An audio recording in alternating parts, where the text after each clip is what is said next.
Welcome to the Fit Identity Podcast. I'm back on YouTube. So this week I'm recording you guys, but welcome.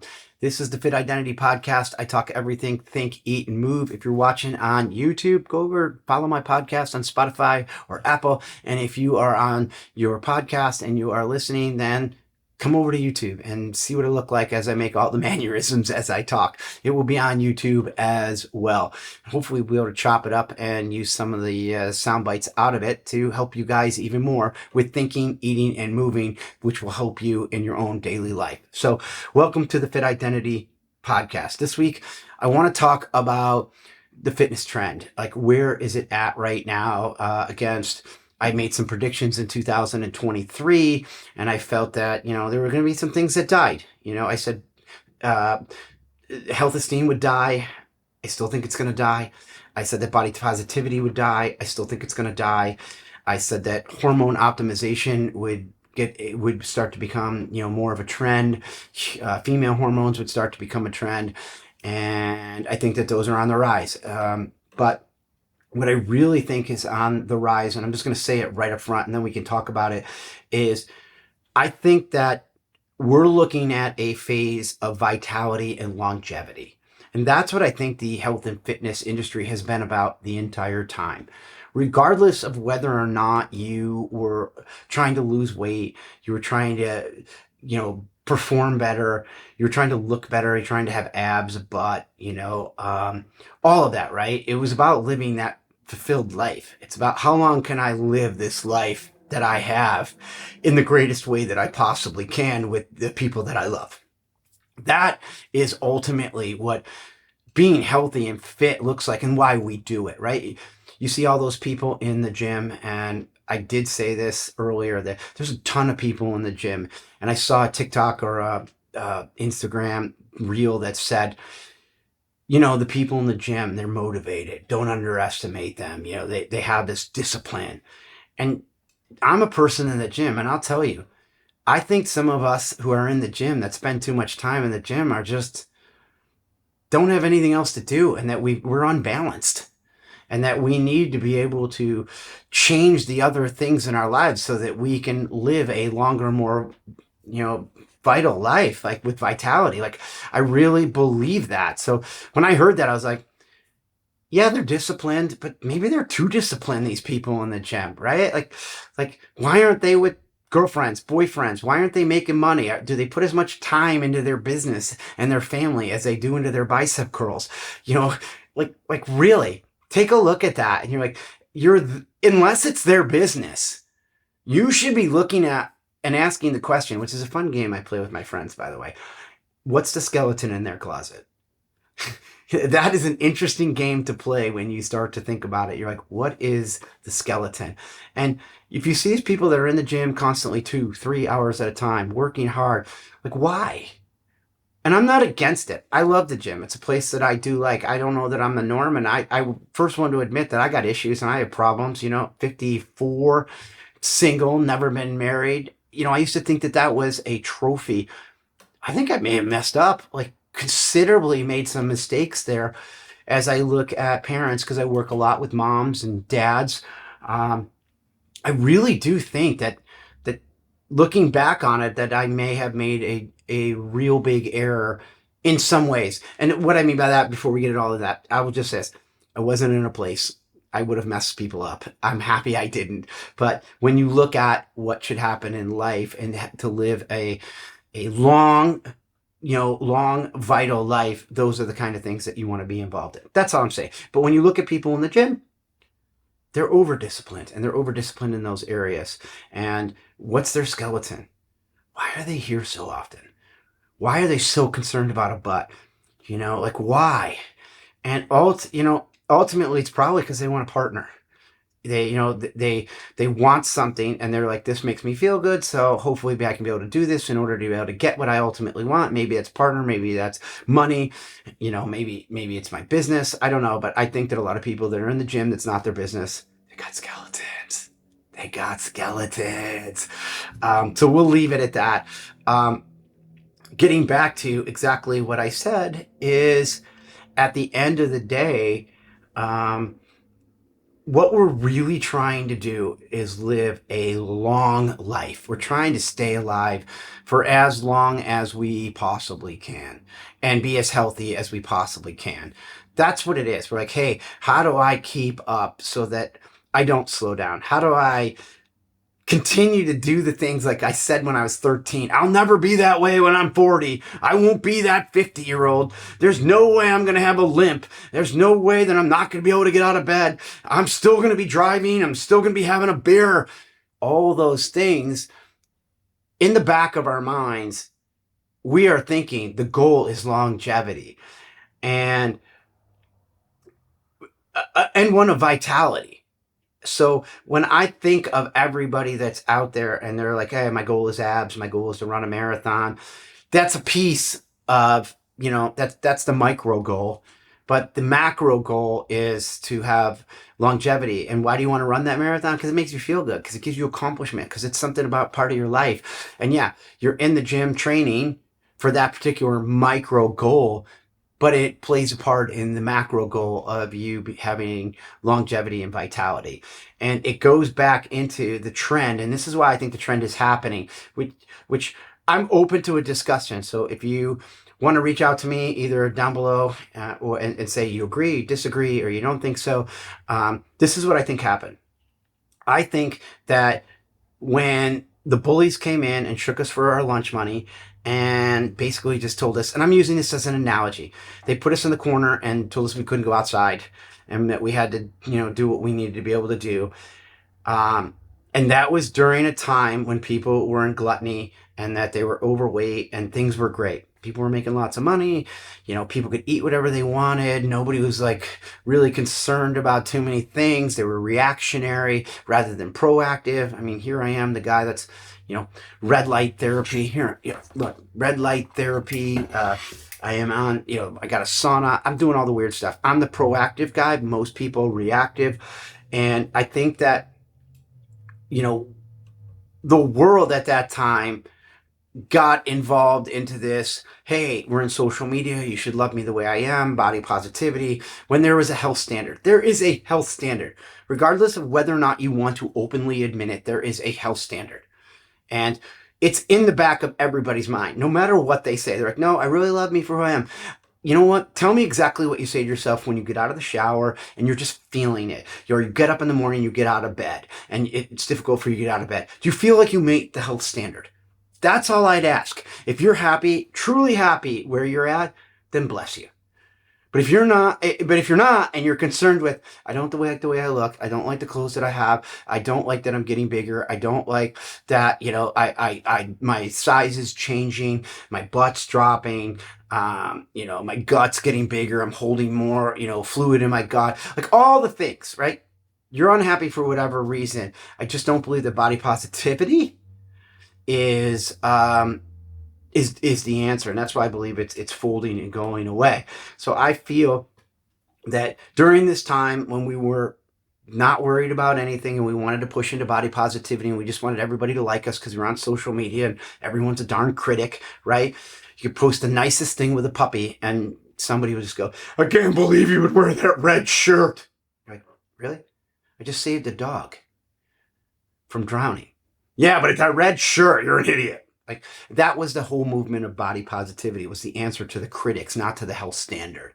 So I would say that. So we're in this movement, right? And we're in this place of sitting there saying body positivity. We went down where we were then contained, and that contained left us in a world of lack of socializing, and it then made us reflective. And that reflection started to look at our stress levels, and stress became the next standard. So we went from body positivity and we went into stress. And again, body positivity, it's an ingredient in what we need to achieve as far as being healthy. Stress and managing it, it's an ingredient in what we need to be able to achieve. Mental health, it's an ingredient in what we need to be able to achieve to be healthy. All these things are ingredients that will push out into the recipe that make up the meal of being healthy and well, the ultimate meal of longevity and vitality. So when I think of it that way, and we were like in that mental health, and we were stressed out to the nines, and now we became hyper concerned about our own health. Tell me what you want. There's no possible way that the majority of you listening weren't somewhat concerned. You had no idea what was going on. You had no idea the research. We had nothing on it. We had no idea about anything during that period of time. We were all concerned. We all had some level of stress because of the unknown, and it all related to our health. And it related to our longevity. It didn't relate to abs. We weren't in the house going, how do I get more abs? We were in the house being like, how do I not get sick? How do I not get somebody else sick? And I hope somebody else doesn't get sick. That's where we were at. It had nothing to do with body positivity and feeling good about ourselves. Sitting around in our houses while alcohol sales went up and life became, stressful and crazy in small places that we're in. I don't care if you lived in a 4,000 square foot home. That was 10,000 square. It was still a small place because it was the only place you could go. And I think those stress levels went absolutely through the roof, and people started to become concerned with their health. And it started to scare them. And I think that as they came out and we busted out and got more involved back into a social life, I think what happened is that you had a bunch of people, a lot of us doing research, a lot of us in front of screens, listening to people with facts, experts telling us about research, what needs to be healthier, how do we need to be healthier, how do we learn about our hormones, how do we learn about our cells and our hearts and our lungs. And that became a very big deal. And then all of a sudden, the goal that we've always been concentrating on became very apparent: longevity and vitality. That is what ultimately came out of that. And that's where we're at right now. And if you are any type of fitness platform, fitness trainer, sure, you've got your niche. But if you're not thinking in ways of longevity and vitality and your customers' experience and how they're doing, you're missing the boat. Because that's where everything is right now, is helping people live long lives, helping people live healthy lives so that they can live long lives. Because you know what? People value other people's time now. They want to spend more time with their family, more time with their friends, more time with their kids, more time doing things that enrich them. And what they understand is time is the only thing that never stops ticking. You can't buy it, you can't sell it, you can't stop it. Which means you got to value it. And when you value it, that means you have to then use that time the best that you can for as long as you can, because you're the thing that's going to stop. Time is going to keep happening. And when you look at that as a goal and as a trend, they go hand in hand. They literally fit together. And they just say yin to yang. This is who we are. It's longevity. And the fitness trend right now is longevity. And the beautiful thing about longevity is longevity is creating so much business, so much economics, so much health. Like all of that is happening because of that two words, longevity and vitality. And it's happening because we're all in a different place, which means we're all going to enter into this longevity and vitality in different ways, with different programs, with different strategies, with different nutrition plans, with different ideologies, with different goals, all kinds of different things. Some of us starting, restarting, some of us amplifying, which creates this incredible ability for a lot of people to work on one single goal: longevity and vitality. And the beautiful thing is that you're starting to see a lot of younger people and people who didn't care about their health in the past just because they didn't know, right? Like I want to talk about that just real quickly. Is I had a conversation the other day talking about how the great thing about being as old as I am right now is I get to do one thing that most people can't do. I get to talk from experience. That's the one thing I didn't have before. I didn't have this, 20 plus years in the industry. I didn't have 20 plus years helping people. I didn't have 20 plus years about caring about people. I didn't have 20 plus years of failing and saying dumb things and doing dumb things and like just trying different ideologies. Or I don't have 20 plus years of acting like a frat boy and drinking and acting like an idiot. Like I have this ability now to step back and go, what's important? Being a great mom. What's important? The relationship you have with your son as a dad. What's important? Helping out other people. It really, truly is important when you look at it and you look back on it. And you don't have that ability until you have experience. So when I see that and I look at the people that, are now starting, right? Like I see all these people that didn't care before, getting back into that, is these people who didn't care, it wasn't on their radar.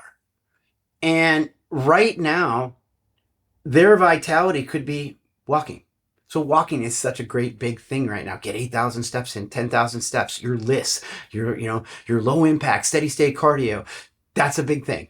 Some people are like, on the 30-30-30 deal, within 30 minutes of getting up, 30 grams of protein, walk for 30 minutes. Some people are intermittent fasting. Some people are starting to resistance train. Some people are returning back into work out.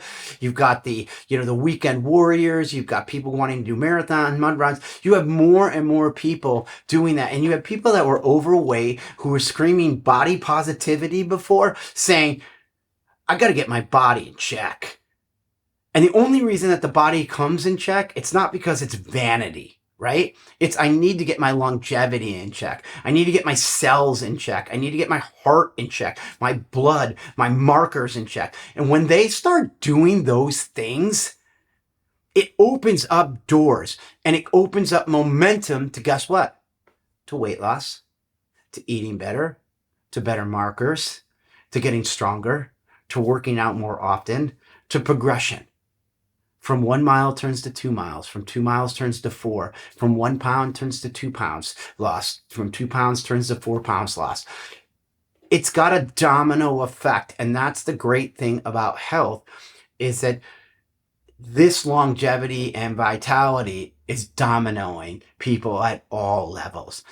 And I'm so excited for it because obviously I'm invested in the health and fitness industry and wellness. It means a lot to me to see people get healthier.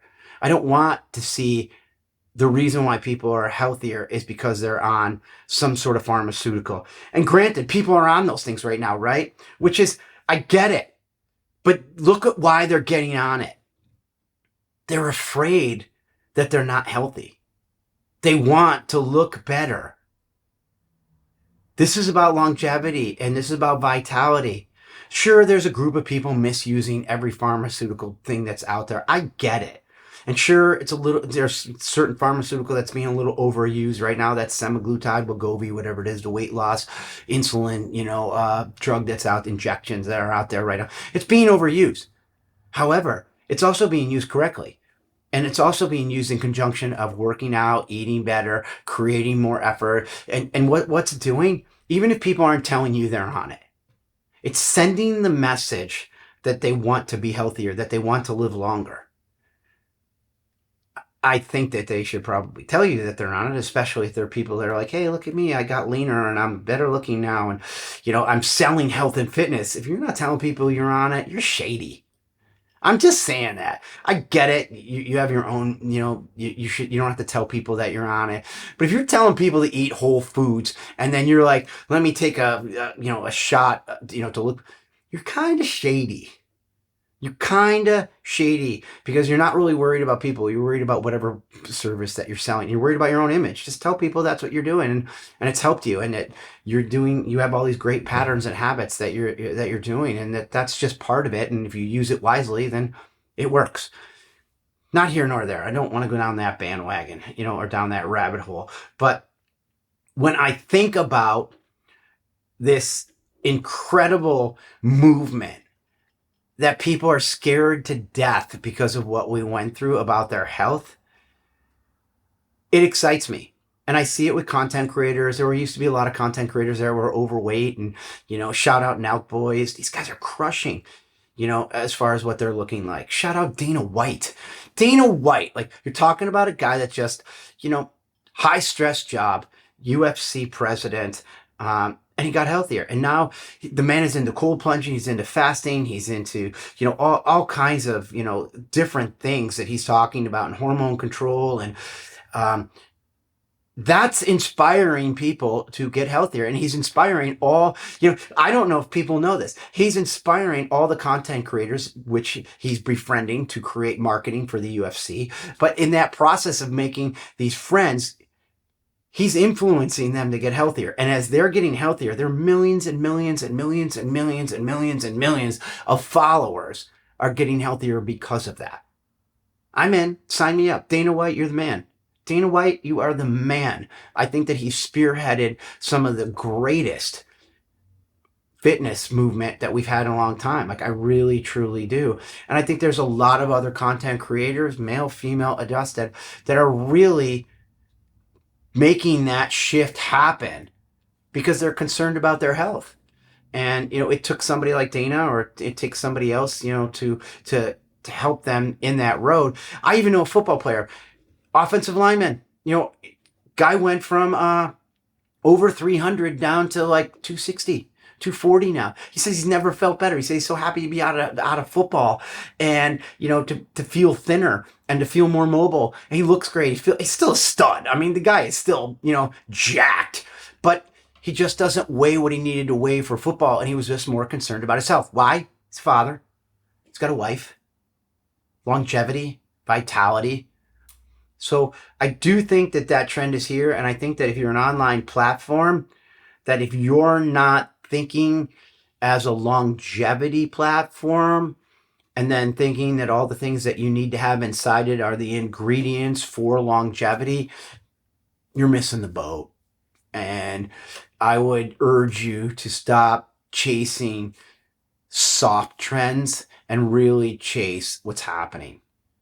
And that's the health movement. Because I called it a trend earlier, but I'm ready to say that it's a movement towards getting healthy again. I think that hormone optimization is happening. I said that was going to be a piece of it. And there's not one thing. Let me just say this so that I can get on this train. There's a lot of things that people are doing and misusing, like we talked about earlier.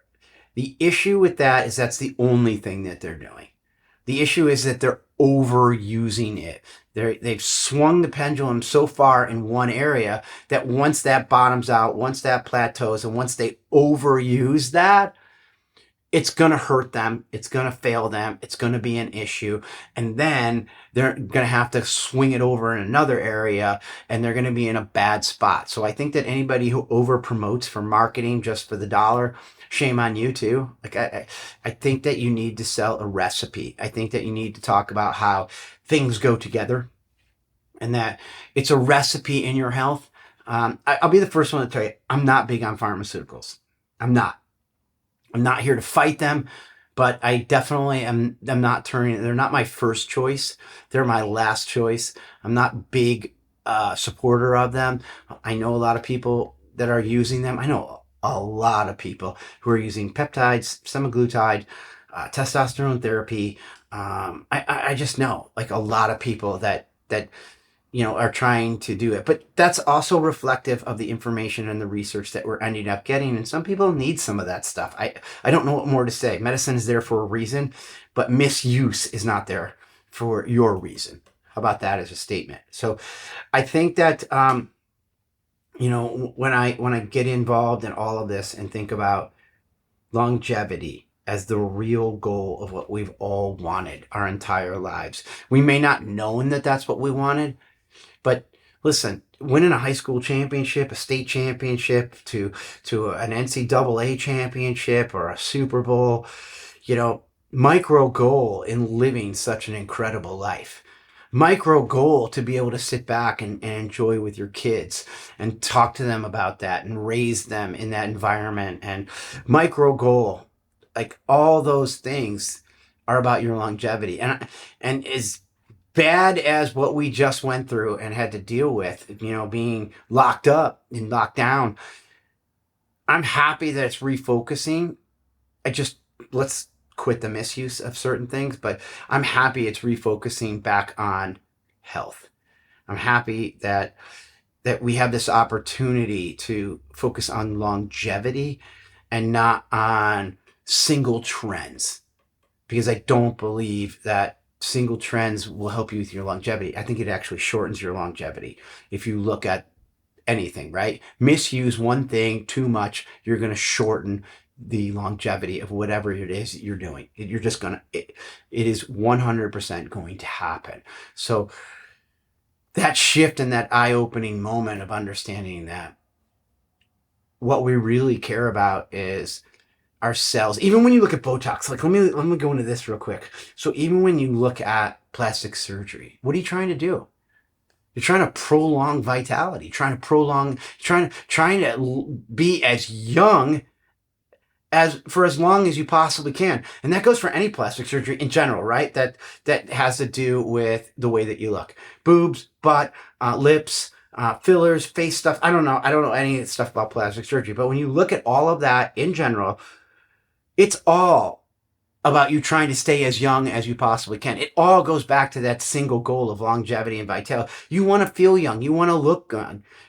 Like that's why plastic surgery existed, for longevity. You were trying to live as a youthful person as long as you possibly could. And those were some of the things, like no lines or bigger lips. I don't know, like the way that you feel. I mean, plastic surgery is a very interesting animal, but you were doing that for longevity. So as you start to look at all of your goals and start to look at whatever you're doing, there's going to be micro goals that you're going to have, right?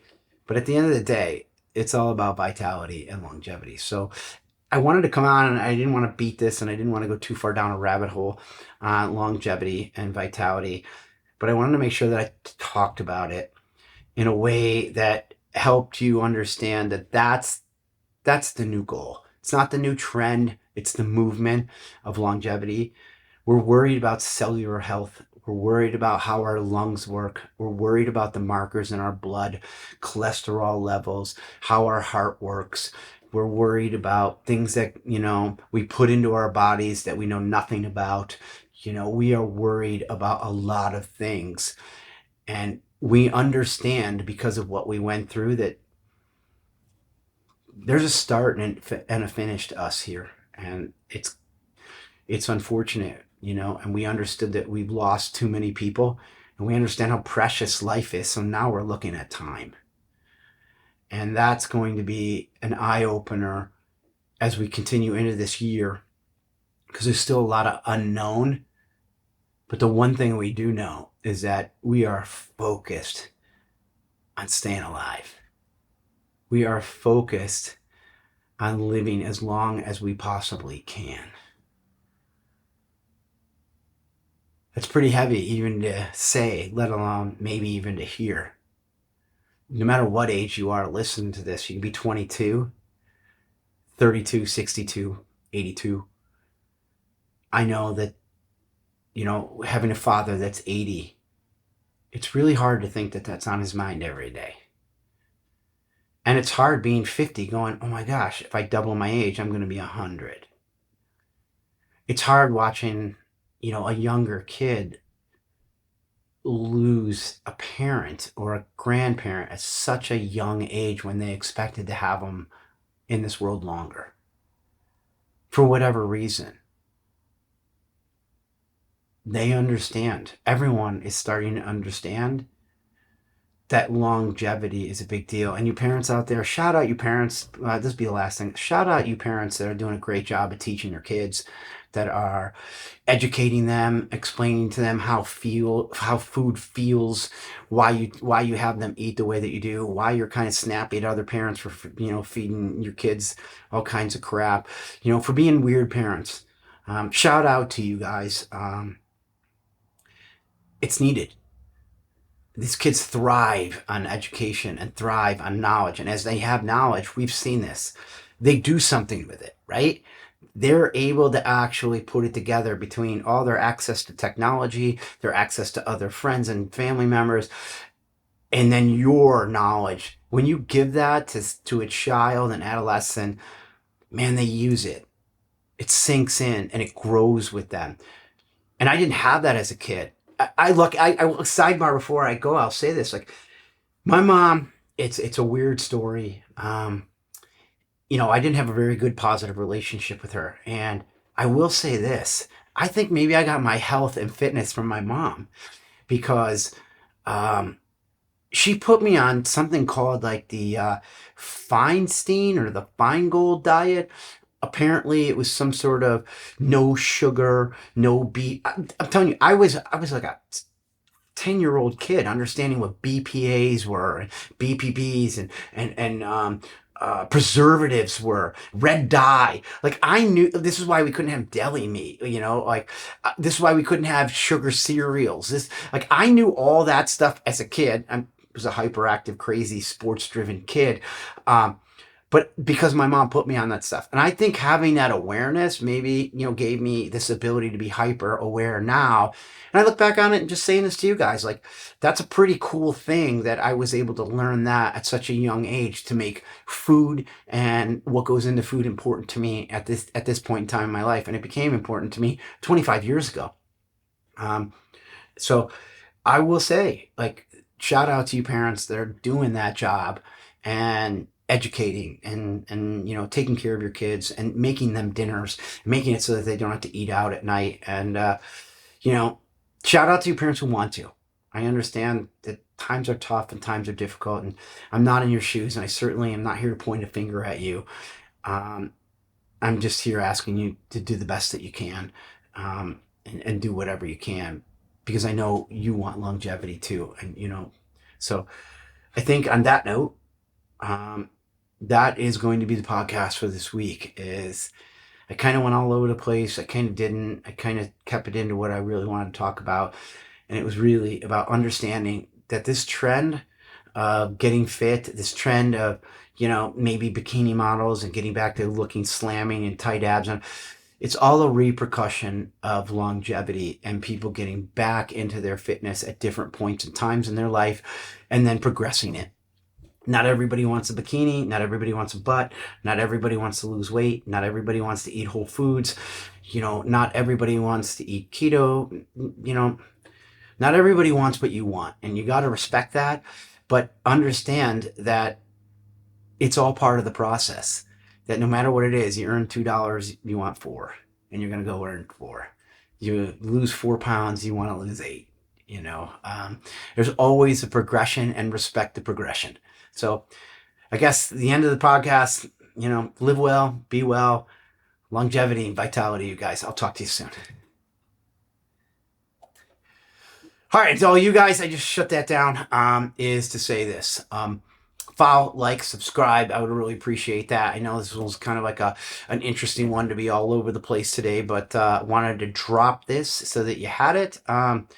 Podcast is up, man. Let's keep this thing going. If you have any ideas on what you'd like me to talk about on the podcast, drop them to me. You have any comments about the podcast, or you want to get into a discussion, I'm open. I leave nothing off the table. I leave nothing that I won't comment back to you about. I'm not the guy that's going to stay guarded, but I'm also not going to get into heated debates. So that's where I'm at. Hope you guys are well. And again, stay well, be well, live long.